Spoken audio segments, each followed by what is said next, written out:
green or blue? Blue first.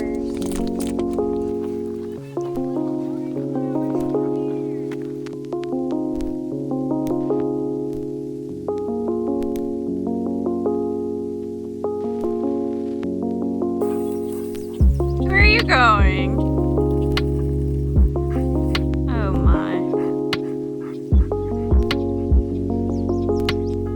Odin, this way. Where's your stick, Foxy? It's the best I can do for now, dude. I know.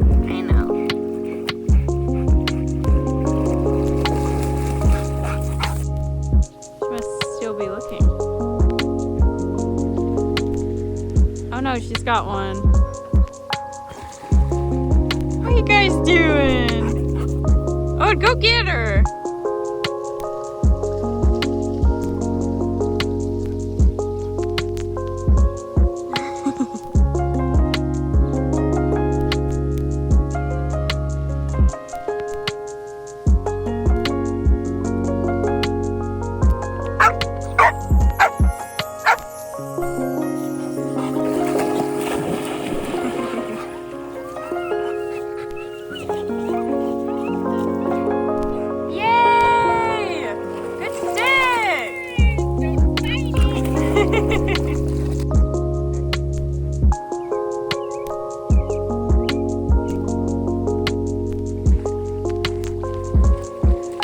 Sweet boys.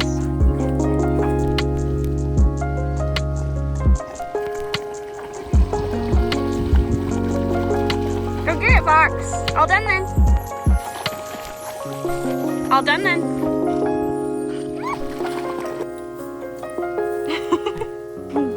Bye for now, buddy.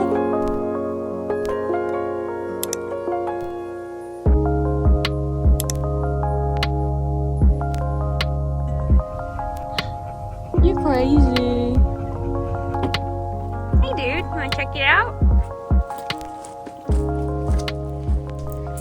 Hi friends, welcome back to our channel, or if you're new here, welcome. I'm Lindsay and Odin is inside right now with his auntie. But we are so excited for this vlog. We are doing some traveling again, but this one's gonna be a little different. So this time last year, we were meeting Foxy's fam for the first time and traveling and unexpectedly moving across the country. So it's like the anniversary of us meeting for the first time and the anniversary of me getting out of an abusive relationship. So yay, we literally baked a cake over the weekend to celebrate everything. I did vlog that last year and there are kind of two parts to it and I'll link those down below, but I spilled no tea. We actually just rewatched them ourselves a few days ago. And for the people who have been following us, I'm sure it was like, what the heck happened? What's going on? What is with this move? And at the time I didn't know how much or what exactly to share, and I was also a little scared too. My ex knew where I was. He was sending me mail. He was talking about flying there. I still needed access to things like my insurance, and I knew I was being watched. I had him and his entire family blocked on everything that I could, but I caught them making fake accounts to creep on us, and unfortunately it is a little harder to block specific people on YouTube. So it is possible that they'll watch this, but I won't be giving any names. We do already have an alias for my ex that we can use from here on out. I think you're gonna love it. We just refer to him as Wet Blanket, and if you're not familiar with the term, it's basically like a ruiner, like a negative, judgmental, stick in the mud who doesn't want anybody to have fun or be excited about anything. Very fitting. And I will say before we really get into it that I do love most people. I have found that most people seem to be okay, and I don't like talking bad about people, and I won't be talking bad or making anything up about anyone. I will literally just be recounting things that happened. So I'll just say, if you don't want people to talk bad about you, don't do bad things. So in this vlog, I will be sharing a little bit more. I think it's important for me to talk about and important to share what abuse can look like, and maybe some women will realize that it's happening to them and it's not right. And I want to let anybody know that they can leave any situation that they're in, no matter how long it's been, no matter if it's scary. And I know that's easier said than done. And it's also important to me to encourage people to be involved in your friends and family's lives. I probably wouldn't have been in my situation so long if somebody had questioned me, or if somebody had been a person that I could open up to. It is absolutely not nosy to make sure that your loved ones are safe and being treated right. Lastly, it's important to me to make sure that this information is available for any partner that wet blanket may have, though I hope and predict there will never be another. So we are just getting right into things, and I will be expanding more on all of that. This is also a travel vlog. Like I said, of course we're with Foxy's fam, and I think it's fun that we're traveling again together over the same week that we were last year. We're at this gorgeous A-frame in upstate New York. The boys have already been swimming at a lake down the road, and now we're just kind of enjoying being here. So I think for now we will just pick up the clips where we left off. You like it, Ode?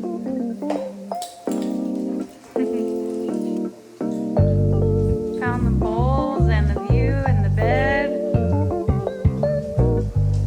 Hey, Foxy.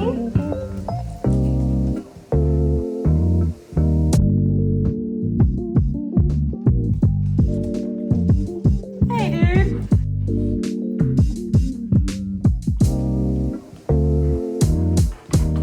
Hey. Why'd you just rude? Careful, Ode.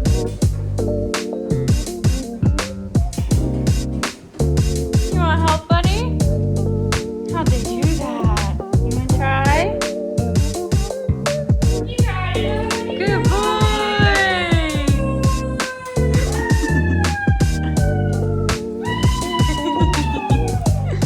Good boy. Hey, Foxy. You getting comfy already? You did it. I see.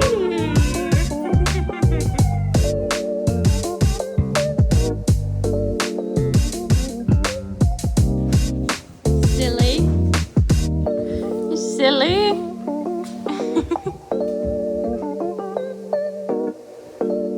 Good boy. Oh, bonk. Here you go, buddy. You want it, Foxy? You got it, buddy?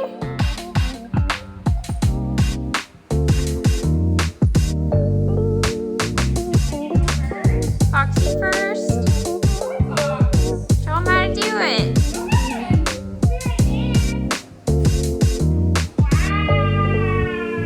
Woohoo! You can do it. You got it. Let's go, Ode. Woohoo! Don't think about it so much. Oh no. You got it, Ode. Woohoo! Good job.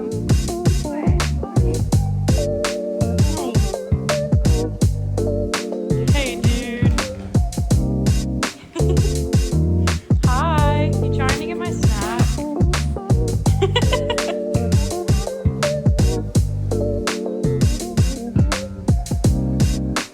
Ready, boys? Break. What are you doing? Are you hungry? That feel good, dude? Get it.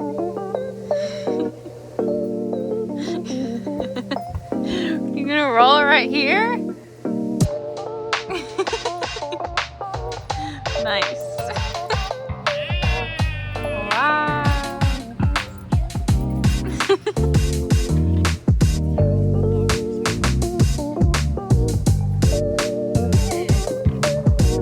Wow.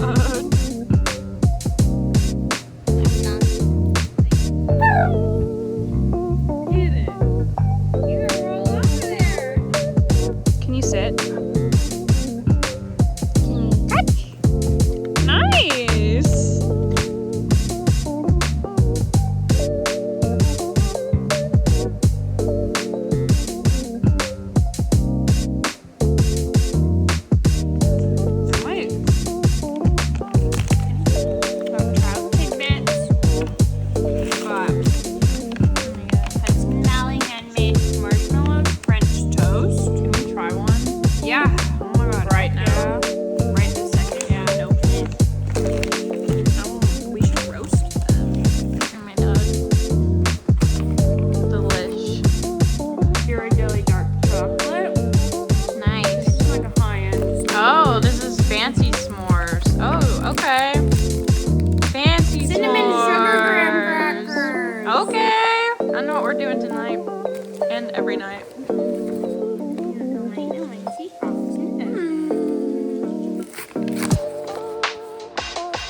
Okay, today is Tuesday and we have 2 full days here this time, which is super nice, so it won't feel like we're just working the whole time. Yesterday we just kind of hung out until Ryan joined us, and on the way in he picked up some food from a burger place and it was so good. I got this burger that was supposed to be like a Philly cheesesteak but with ground beef, and at first I was like, what is this? It was kind of freaking me out. I just didn't expect it to look like this, but it was so yummy. Then we got a fire going and made some s'mores with things that the host left for us. They left like premium s'mores items. We had French toast marshmallows, Ghirardelli chocolate, and cinnamon sugar graham Standing like crackers. that. And it was all from a place around here. And we're definitely gonna have to get more s'mores ingredients, because if there's ever an opportunity to make s'mores, I'm taking that opportunity. I think we'll mostly be hanging out around here again today and taking some photos for the Airbnb, and we might grill later. And I was thinking about making buffalo chicken dip at some point. I'm not sure if we'll go back to the lake today, but I do want to take the boys back there at some point, and we brought the paddleboard and that'll be a really good place to do it. But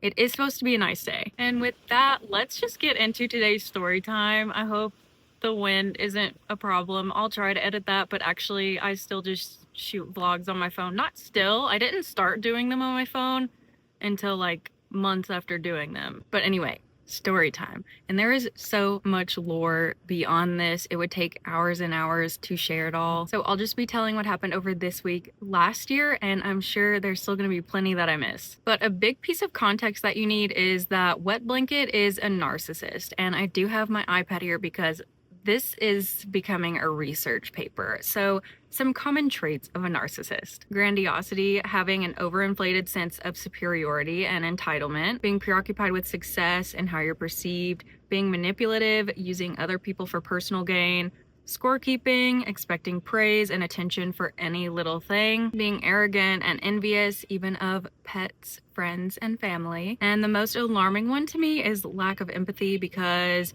what kind of person are you if you don't even have basic empathy?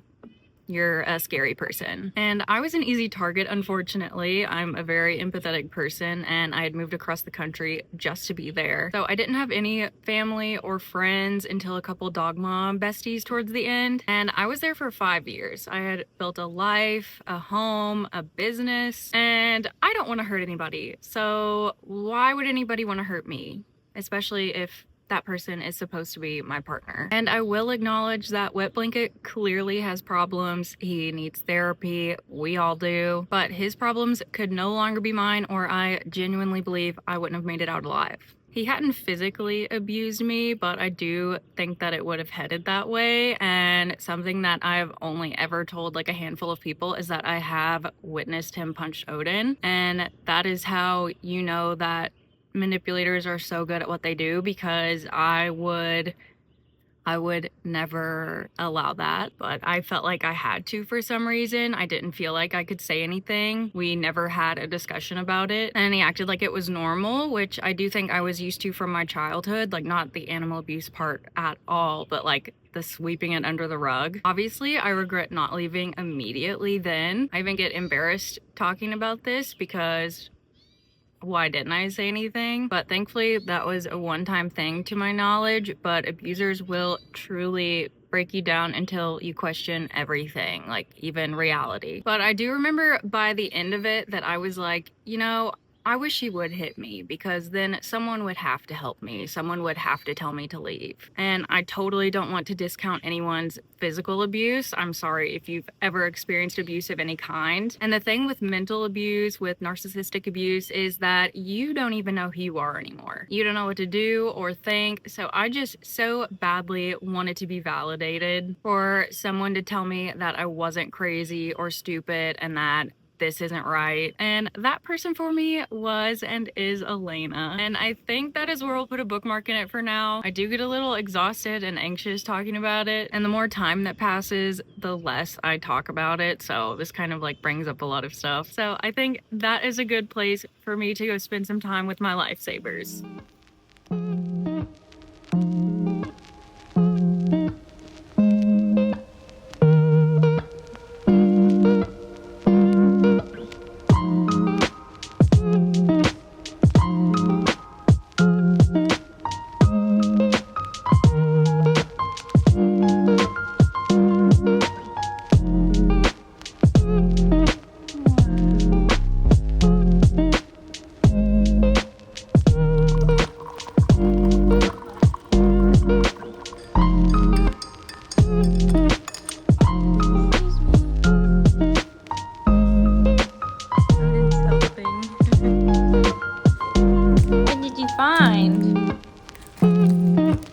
What did you find? Foxy, get it. No? So tiny. Go get her. Go get her.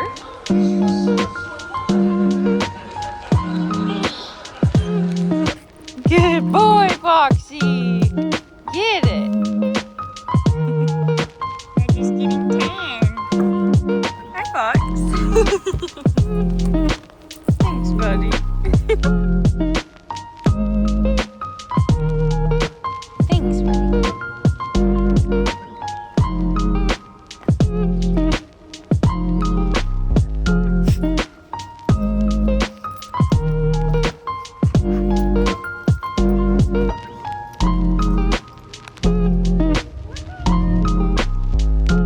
What are you doing, Ode? What are you doing?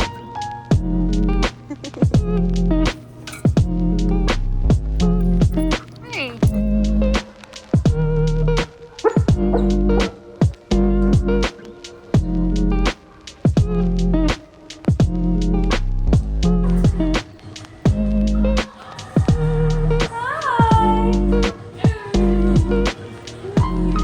Oh my goodness. Come up here.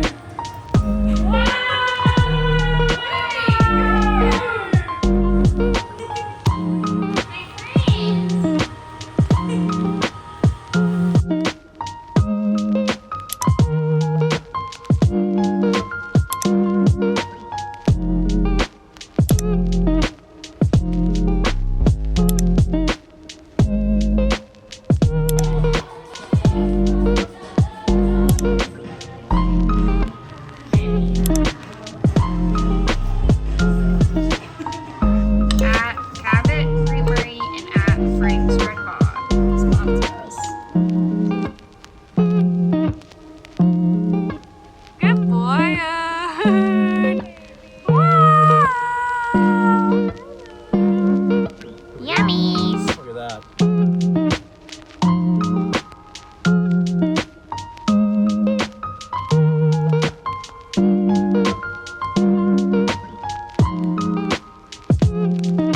Get it, Ode. Get it.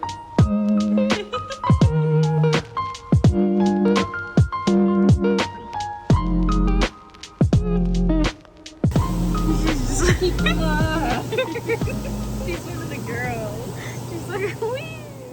I think this is gonna be a longer talking day, so go ahead, pause, grab a snack, grab a drink if you need to. Okay, did you do it?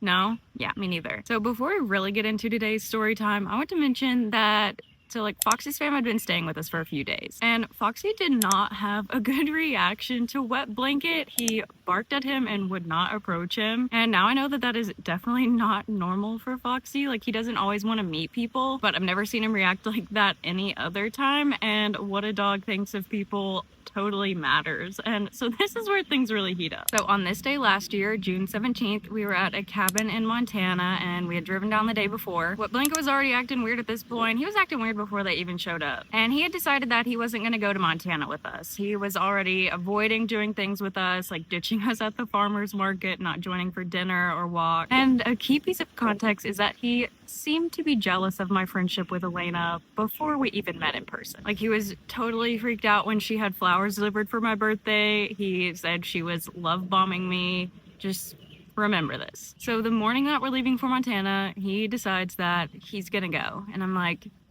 whatever, but you cannot act weird, and I'm hanging out with my friends. And I'm not changing anything that we planned on doing, which wasn't even gonna be possible. Because Elena and I had planned on riding down together so we could spend as much time together as possible. Because in our minds, this was like our last few days before going our separate ways. So that was already ruined, and my sleeping arrangement was ruined. Where we stayed had 2 bedrooms, and one of them was upstairs, but it was like a straight up and down ladder to get up there. And I wanted to snuggle with the dogs and hang out, so I had planned on sleeping on the pull-out couch downstairs. And I told him that.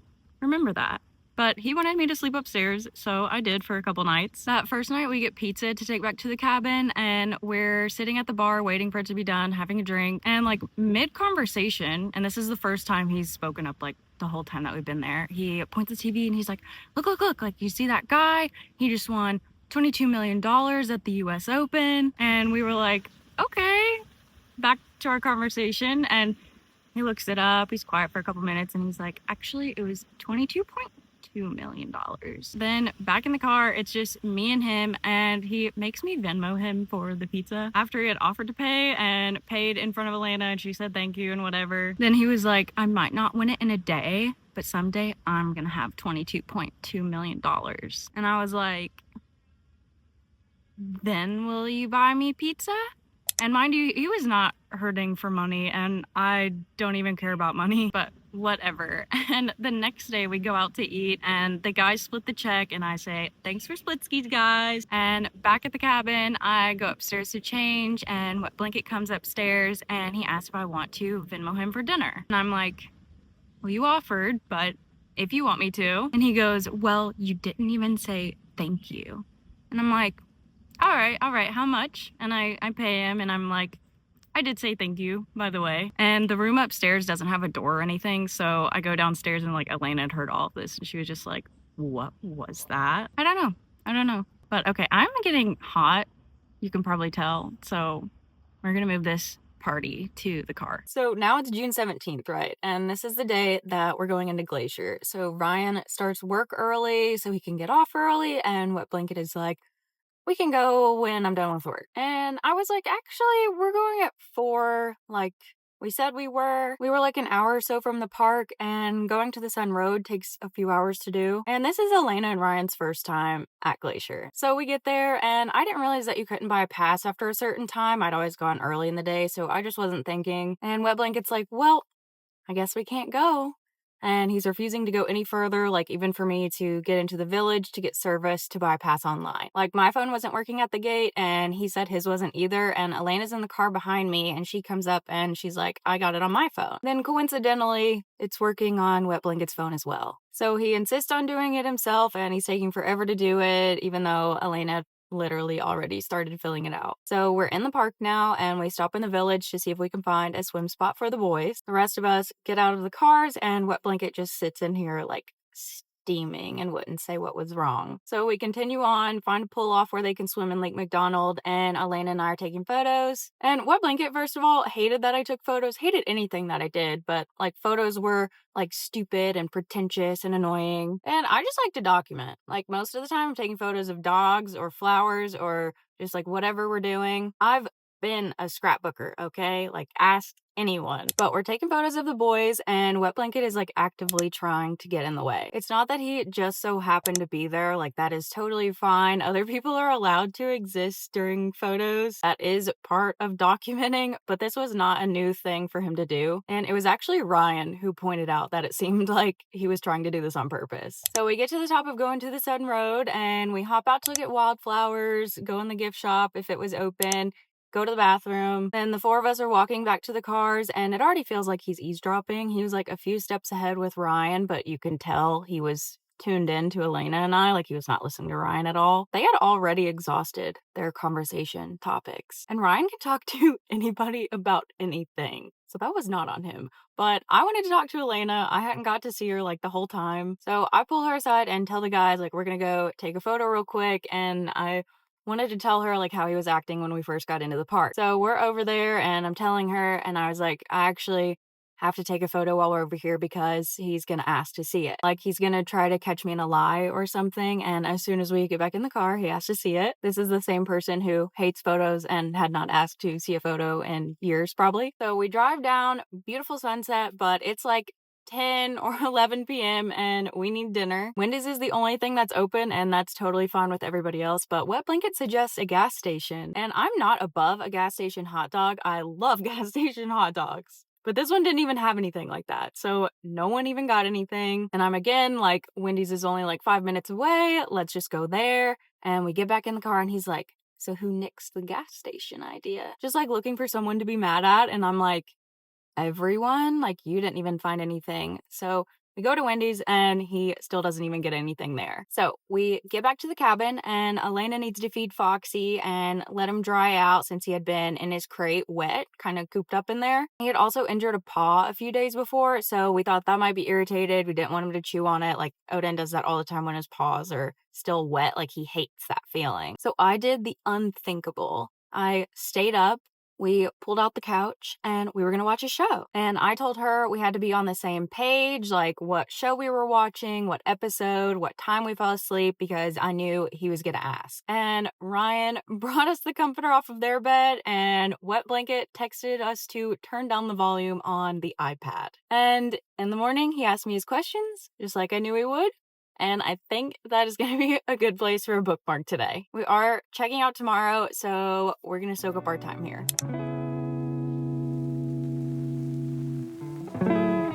Hi, good morning.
Go get him! Where's Foxy?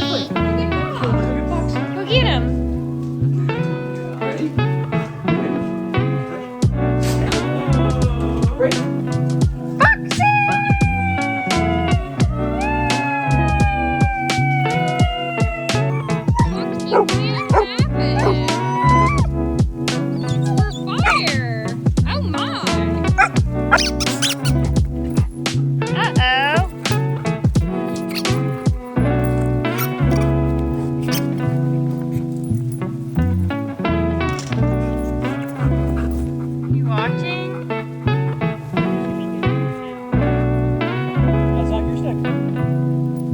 Chaos.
Lammy, baby.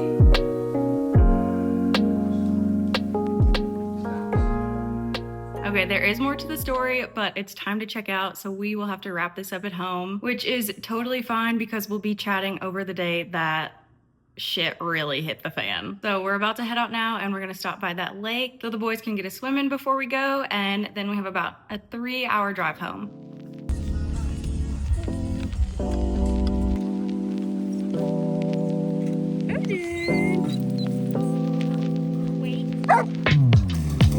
Hi, buddy.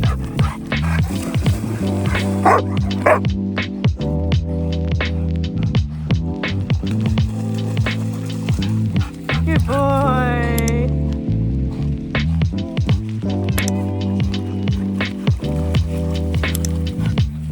Hi. What you got? Thank you. You don't have to yell. You get it? Nice.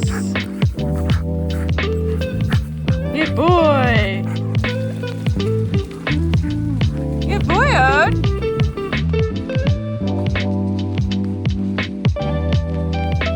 What are you doing? Odin. Hi, little guy.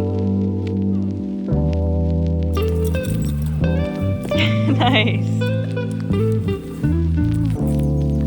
Get it. I wish you could see that Ode was carrying his ball too. Odin. Hey.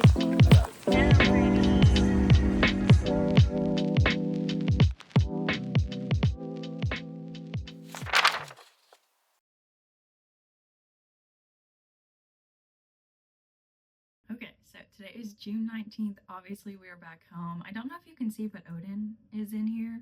You're kind of high up on our ledge, but he's helping me out today, and it's actually just us two here right now. Elena and Ryan, and Foxy went back out. It was recently their 10-year anniversary, so they're on a little trip for it, and Ryan is so thoughtful. Before he even booked it, he asked if it was okay if they traveled over these dates. We do have this date marked on our calendar. It is the day that I literally left a man on the curb. So I'm wearing the original emotional support hoodie. It's the one that Elena and I got on the trip last year. So where we left off, we had just had a sleepover on the pull-out couch at the cabin in Montana. That day we were getting some work done, and Elena and I took the boys out for a swim, and later that evening we were going to take their engagement pictures back at the cabin. So Ryan went out to pick us up dinner while Elena got ready, and Wet Blanket said he didn't want anything, and then he went back out for dinner by himself while we were taking the photos. Then when we wrapped that up and we're all back at the cabin, we had a fire, and Wet Blanket was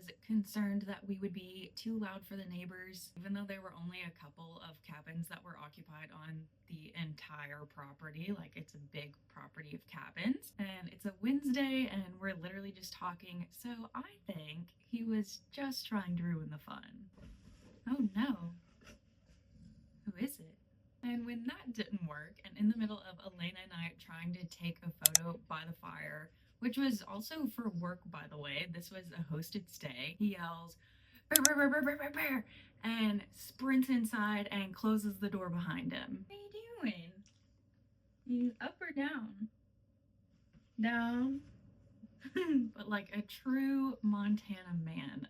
This man is from there, by the way. There had been black bear sightings, so we knew to be extra responsible and obviously never run from a bear. So the rest of us went inside, and I wasn't done hanging out, so I was gonna sleep downstairs again. And during the night, Wet Blanket texted me a few times like, "Are you sleeping down there? Can you come up? I can't sleep." He also got up and came downstairs at least twice in the middle of the night, and I didn't wake up, but Elena did, and she said she saw him looking at us, and he was like, "Oh, I'm gonna go look at the stars."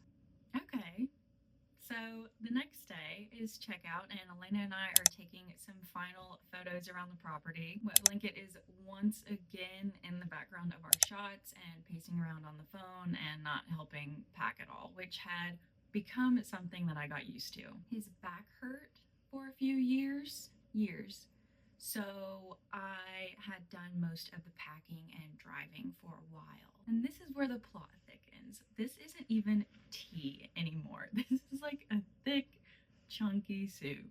I hope you can see Odin. His head is like literally smashed into me. He just gave me his paw too. But we're supposed to go to a family friend's cabin a couple hours away, and Wet Blanket is happy to drive this day. And he's already being weird, like not playing music when I asked, humming, talking about dreams that he's been having, saying weird, obsessive Montana things like moving there and raising kids there, which we only ever talked about whether either of us even wanted kids, like maybe twice. And all of a sudden, they have names. And I told him his sister wanted to use one of those names, and he said, I guess we'll just have to beat her to it. It's giving trap, amongst other things. So Elena and Ryan are following us, and Wet Blanket wouldn't give them the address or the pin to the cabin, and Elena's texting me that like he's a bad driver and it's like he's trying to lose them, and he even missed one of the exits even though we had done this drive several times before and we had the GPS pulled up. Odin literally has his head over here now, and then he's like wrapped around me and his paws are over here. Of course, people have to ruin it. I have the window open because it's been so hot. Hey, look. Hey! Shake that off, dude. That was crazy. That was crazy. But I didn't want to talk to Wet Blanket, so I was like, I'm going to close my eyes for a while. And he was like, oh, well, I've been saving my thoughts and feelings for a few days, and now that I have you trapped in the car, I thought I could talk to you. And I was like, well, I'm gonna take a nap. And I closed my eyes, and after a few minutes, he's like, are you awake? And I'm like, yeah. And there's a long pause. So I'm like, what do you need? And he goes into this little speech about how I've never given him a reason to not trust me.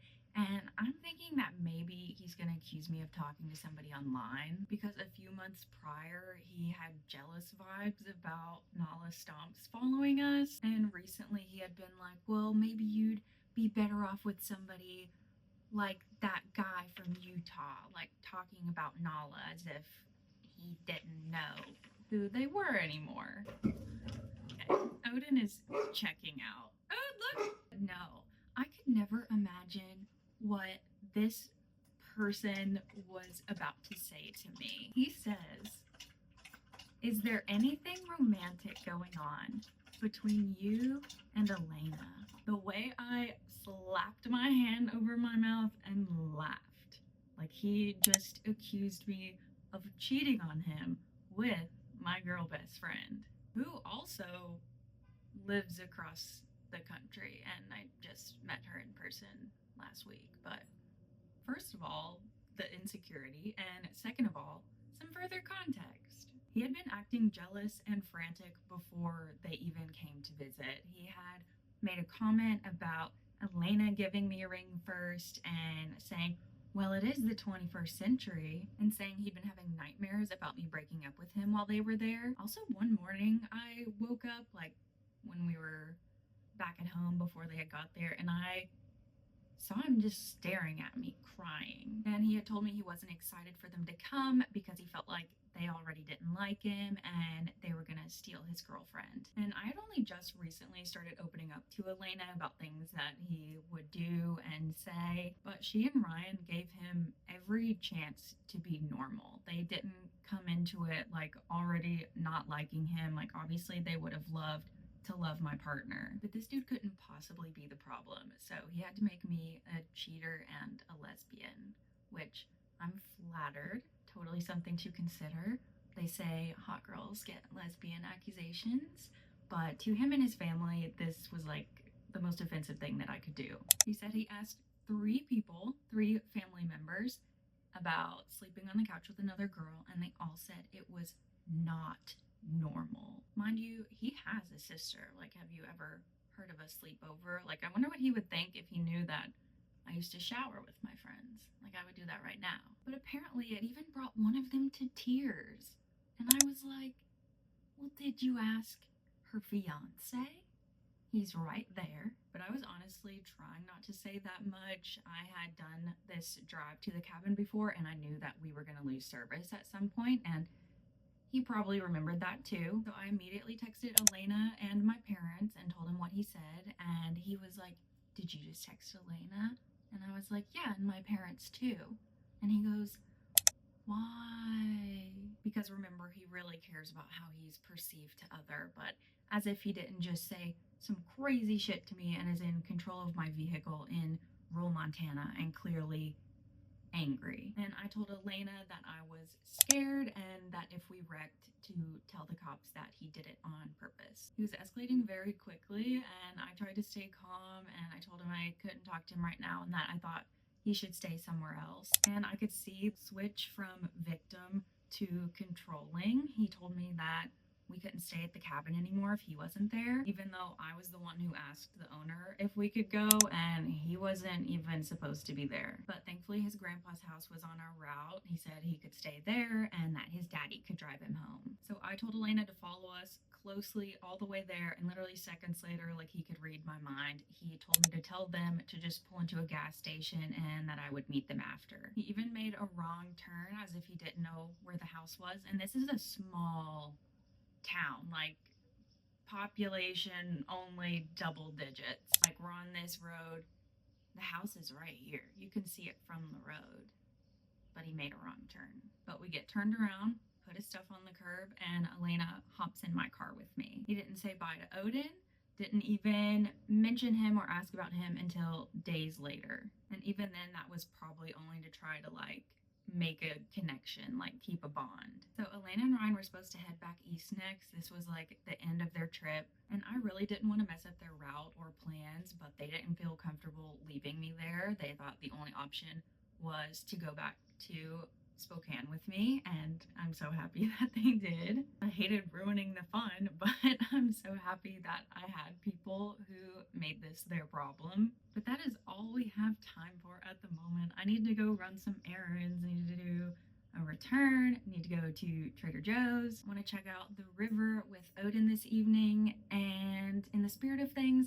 let's meet back here at Rainbow O'Clock.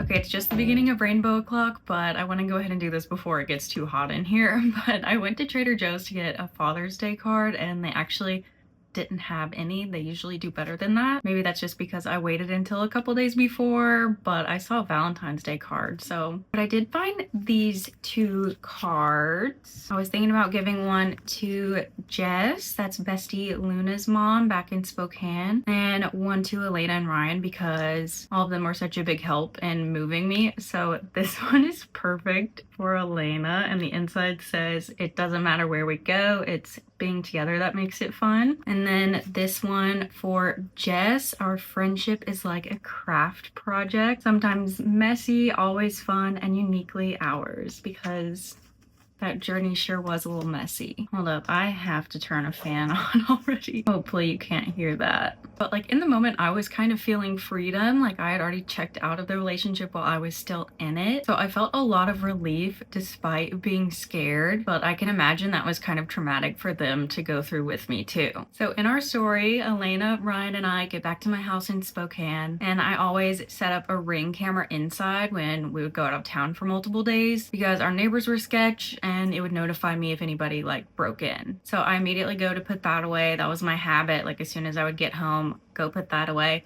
And I thought to myself, you know, he could watch or listen through this, but like that would be crazy. You see where I'm going with this? So I put it back in the kitchen drawer like usual, and we get dinner to go, and we're unpacking everything, and I just get this feeling that I should check the Ring app. If you're not familiar with it, you can tell when someone has answered emotion alert or checked the live view. And I could see that he had viewed it with audio at least 15 times and sometimes for up to 30 minutes. So we're creeped out. We put the Ring camera in the mailbox and I start gathering my things. I at least wanted to get Odin's documents and my passport, camera gear, stuff like that all together just in case we needed to bail immediately. And in the process, we stumble upon some notes, a diary of sorts. Some may call it that. And I probably can't say what lied within, but it was alarming. Lots of different penmanship, little to no mention of me or Odin or our adventures or life together. I was like, who is this? So next day, I'm still kind of moving slow. Like I knew what I needed to do and I had the help to do it, but I just needed one more sign or something. And then I get a notification from the front door Ring camera and I open the app and it's Wet Blanket's daddy. His uncle was there too, but he seemed rather embarrassed about it. He stayed outside, but they were unannounced and they came from several hours away. They came from Montana. So I had Elena answer the door and he said he wanted to grab some of Wet Blanket's things. And she said 1 minute and closed the door and came to talk to me. And in that time, his daddy waved his hand in front of the Ring camera to make sure that it was recording. And I still have these recordings downloaded, by the way. Just watched them this morning. Hello. Hi. How are you? I'm good. How are you? I'm good. You must be Lindsay's friend. I am. Cool. I had to come get some stuff. I'm Dad. Nice to meet you. You also. Hey, buddy. Second. How are you doing? Hi, sweetie. Hey, sweetie. Hold on 1 second.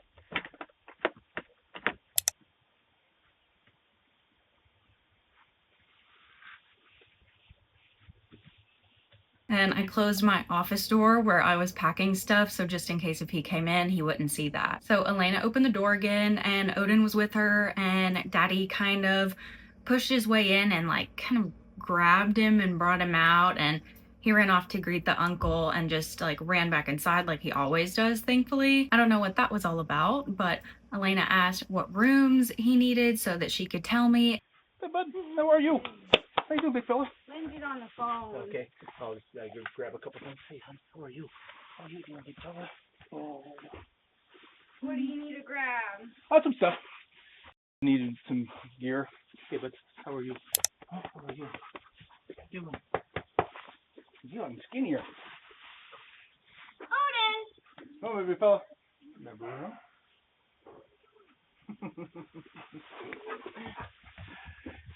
Do you know what room you need to go to just so I can let Lindsay know? I can say hi to Lynn. We're good then.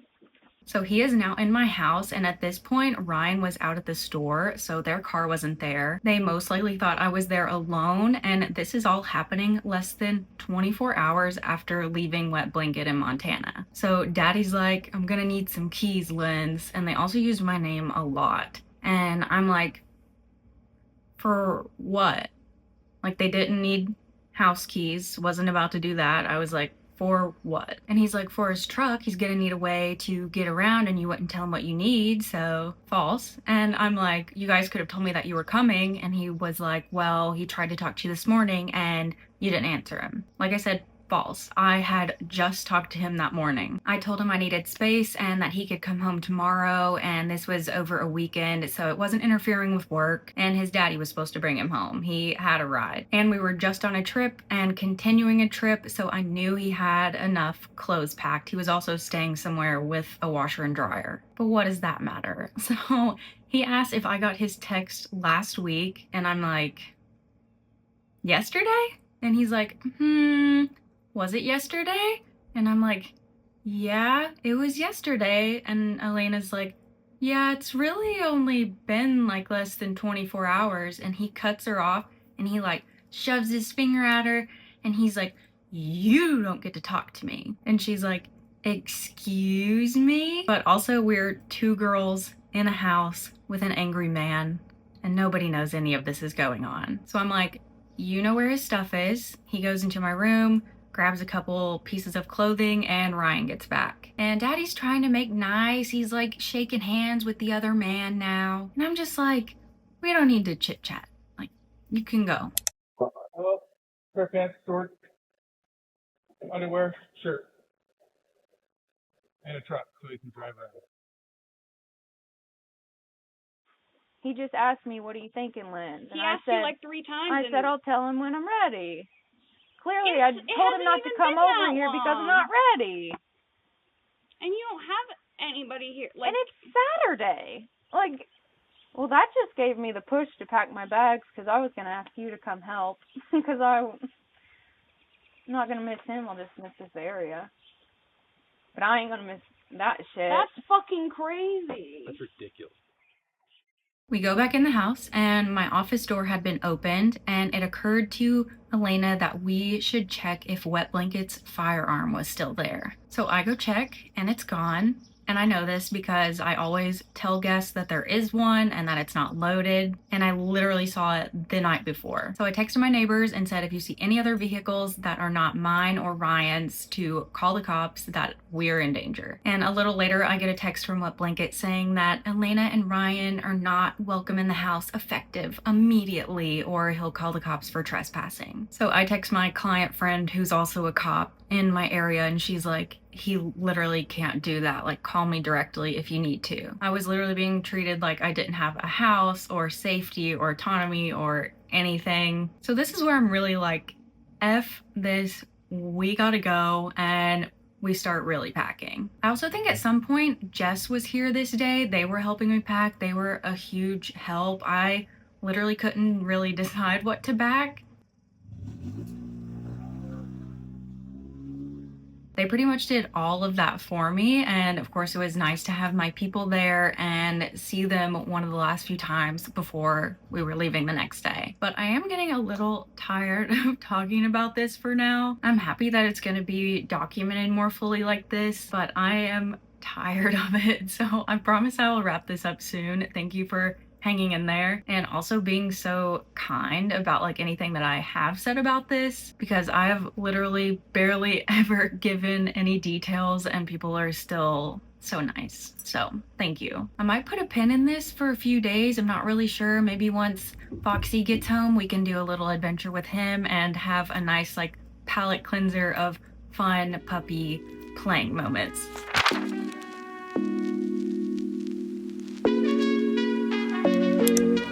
You gonna get it, Foxy? It's all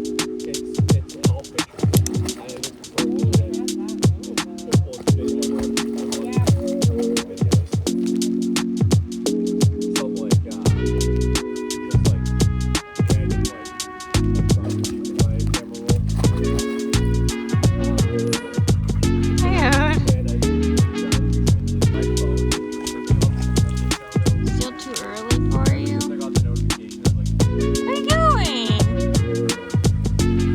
You gonna get in? Hey. Hi, pretty girl.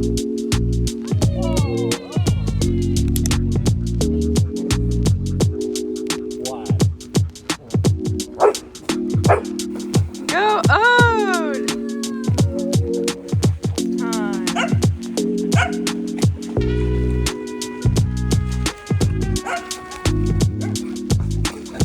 Getting it, dude?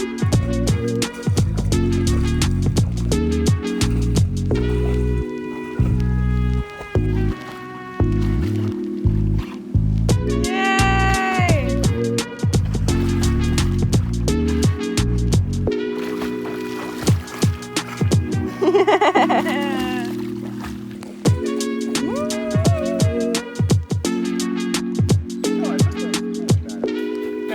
Ode will.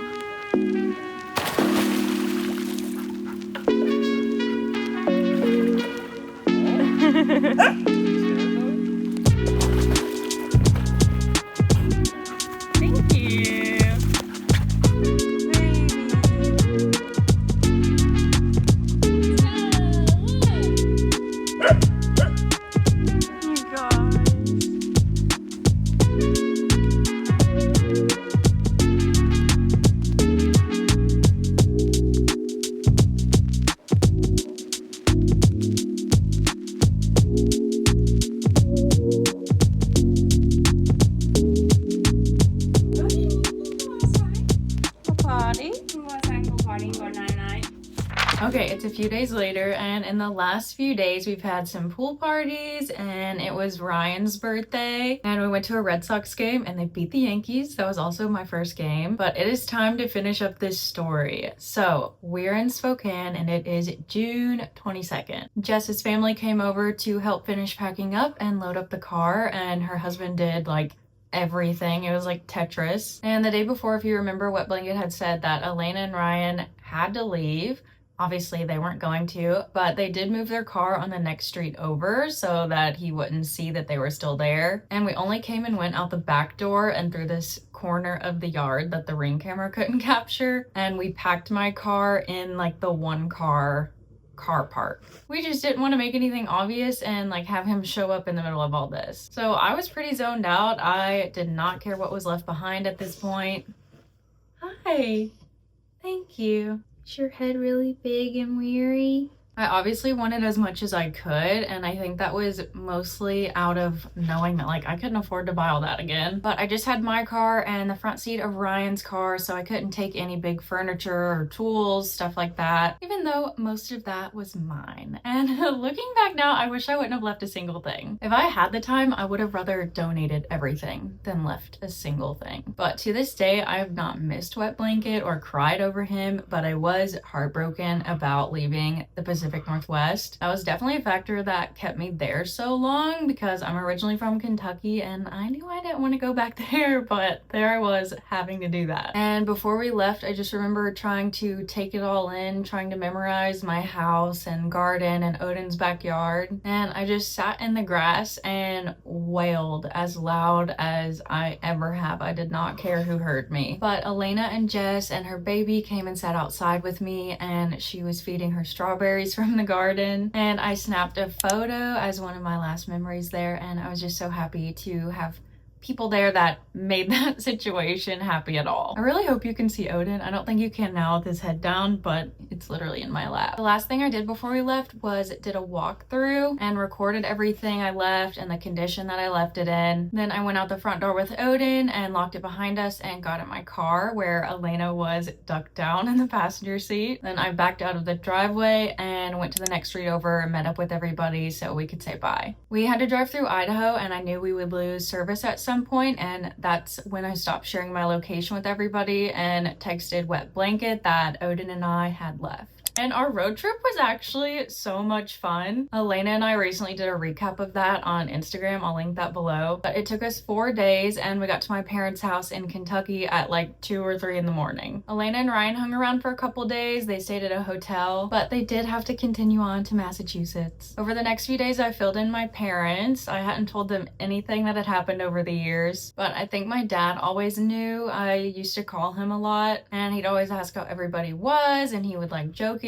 ask if everybody was being treated okay, but I think he knew. Elena had helped me make a list in the car of everything that I remembered, and I literally called it things I remember. And it's pretty extensive. It includes how he would make me cry on my birthdays and holidays and ski trips, how he punched Odin and would go against our training. He didn't know how much Odin ate or who his vet was. He would put away his squeaky toys because they were annoying. How he wouldn't let Odin play fetch in the backyard because of his precious grass. And how he'd keep score and mirror me, especially in the beginning, to make it seem like we had things in common. And I really recommend making a list like this if you're like having trouble staying away from an ex, or like if things go back and forth all the time and you're not sure like how a person actually is, like you're kind of being gaslit or something. So I pretty much read them that. Over the next few weeks, my nervous system was going through like a total reset, and I was napping a lot, which I never used to do. Wet Blanket sent a few packages. He was talking about flying there. He said that we could move there if I wanted to, which was never an option before. And he sent a long letter that I didn't even read until weeks later, and I eventually read it over FaceTime with Elena and we just giggled. He was very obviously trying to remind me of like how things were in the beginning when he still acted like a decent person. Keyword acted, and just using things that I love to try to get me to come back. And he even mentioned a dog named Tilly in the letter, and I thought he was hypothetically speaking. Like, I knew I wanted to name a future puppy Tilly. I was actually on a wait list to get one last summer, and he told me I couldn't. But I was already gonna back out anyway because I just had a feeling. Thankfully, I was already preparing to leave, like trying not to have ties to the area. I had only booked a couple weddings, and like weddings booked the year before, so I kind of saw this coming. But he had actually gotten a real life puppy and named her Tilly, probably within 1 to 2 weeks of us leaving. And the first time was literally on June 30th, so not much time at all had passed. And I wanted to get more of my stuff, so I actually went back to my house and I told Wet Blanket, you know, days before to be anywhere else. And he was like, that's fine, but I'd feel more comfortable if my mommy was there as representation. I definitely thought about not going at all. Like, I didn't care that much and I didn't want to deal with any of them, but his mommy bailed on him too. She had literally been at the house that day and left. So I went and I visited Treasure's family first. I was there for like an hour or so, and his owner told me to just take T-Dog up there with me. Like, he was probably gonna follow me anyway. So I did, and he helped me pack and we listened to music and it was great. And when I first walked back into the house, it was not an emotional experience at all. It felt smaller and like it wasn't ours anymore. You know, Odin wasn't there, and all of like the life, like the light and color was gone. So I was there for a couple hours or so, and Jess's husband came and helped me break down my office furniture, and I just gave that to them and whatever they wanted, and they even sold some of my stuff on Facebook Marketplace for me. And I was actually flying out the day that I went back to my house, so I packed what I could and left the rest at Jess's to deal with when I went back the next time. And honestly, that is about it. I mean, surely, right? For legal purposes, I'm not trying to defame or harass anyone. I've never publicly given Wet Blanket's real name or the names of his family members or even clues as to who they are. This is my story and it can be helpful to others, and I won't stop talking about it until men stop abusing women. So I just want to remind you that you can do things alone. You can be a dog mom alone. You can live alone. It's actually in most cases easier and more peaceful to be alone, and you're never alone if you have a dog. I want to remind you that this is life we're talking about. Oh, as I was talking about never being alone, Odin leaves me. But no matter how long it's been, nothing is worth staying with the wrong person. Like, I happily let go of those 5 years to get the rest of my life back. Don't wait for people to change. Don't think that you can change them. When they give you evidence as to who they are, believe them. Trust your gut. I'll be linking the domestic violence hotline below, and you can always message me. You can message Elena. Please message someone. You can do hard things. And on the flip side, check on your friends and family, then keep checking. Don't mind your own business. Other people's well-being is absolutely your business. And with that, thanks so much for watching this vlog. It really was a mouthful, and it feels really good to say it all. So thanks for listening. Again, thank you for all the messages, whether you knew what was going on or not. Don't be your shitty boyfriends, and we'll see you in the next one. Bye!